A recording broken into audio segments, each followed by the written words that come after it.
Alors, on se promène comme d'habitude hein, sur Nouvelle Vague. Alors là, Ludovic, vous ne pouvez pas rater son mobilier. C'est juste à l'entrée, voilà, juste à côté de Bettina, juste à l'entrée. Alors vous avez un stand juste magique pour ceux qui aiment les années 50 et Ouais, 60. bah là on est même un peu plus, on va même plus loin, on va même jusqu'aux années 80.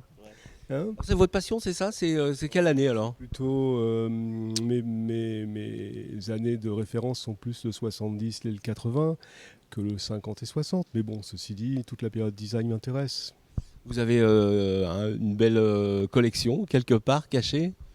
Ah, effectivement, je travaille sur l'œuvre de certains artistes et je collectionne pendant très longtemps jusqu'à avoir une quantité suffisante d'articles à présenter. Je fais une exposition et par la suite je mets à la vente, soit en vente aux enchères, soit en vente sur un stand, soit en vente de l'autre façon.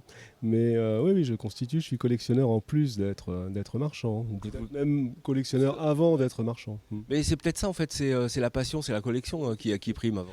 La passion, oui, la découverte de l'œuvre de certaines personnes, la beauté, l'art. En fait, mes choix dans les arts décoratifs vont plus vers l'art, c'est-à-dire la côté création pure, que dans le côté répétitif et ustensile. Oui. Hein. L'ustensilité m'intéresse moins que le côté esthétique, ce qui m'amène à particulièrement aimer les années 80 et pour ainsi dire, le confort des années 80 est légendaire, quoi. On préfère s'asseoir dans autre chose qu'un siège des années 80. Mais par contre, il est parfois terriblement beau.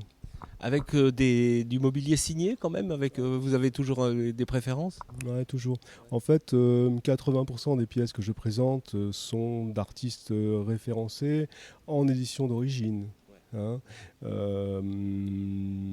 Vendre des répliques ou des copies ou des choses qui ne sont pas authentiques ne m'intéresse pas. C'est une autre démarche, tout simplement. La mienne est de proposer des pièces qui sont telles qu'elles sont, c'est-à-dire en général en bon état, parce que je ne vends pas les pièces qui ne le soient pas, mais qui sont d'artistes connus, reconnus, ou parfois encore en découverte, mais de toute façon qui présentent un intérêt suffisant dans l'histoire du design, donc dans l'histoire de l'art en fait. Alors aussi, on en parle, hein, vous en parlez tout à l'heure avec Bettina, hors caméra, la mise en scène est importante pour les meubles. Alors vous êtes juste à l'entrée de Nouvelle Vague, c'est important de bien soigner la mise en scène des meubles? Oui, bien sûr, c'est important. C'est important parce que c'est le premier coup d'œil qui va amener les personnes qui passent par ici à éventuellement imaginer ce qu'elles voient dans leur intérieur. Donc le premier coup d'œil, oui, est particulièrement important pour ça. Maintenant, le premier coup d'œil ne suffit pas. Il faut ensuite être capable d'expliquer ce dont on a à faire, ce que l'on propose, et puis aussi que les prix soient conformes à une certaine forme de réalité, hein, Soyons dans la réalité, bien sûr, hein. bien sûr. Alors bah, vous pouvez rencontrer Ludovic de temps en temps ici à Nouvelle Vague. En tout cas, Bettina vous présentera le mobilier de Ludovic. Merci d'avoir pris un petit peu de temps. Merci beaucoup.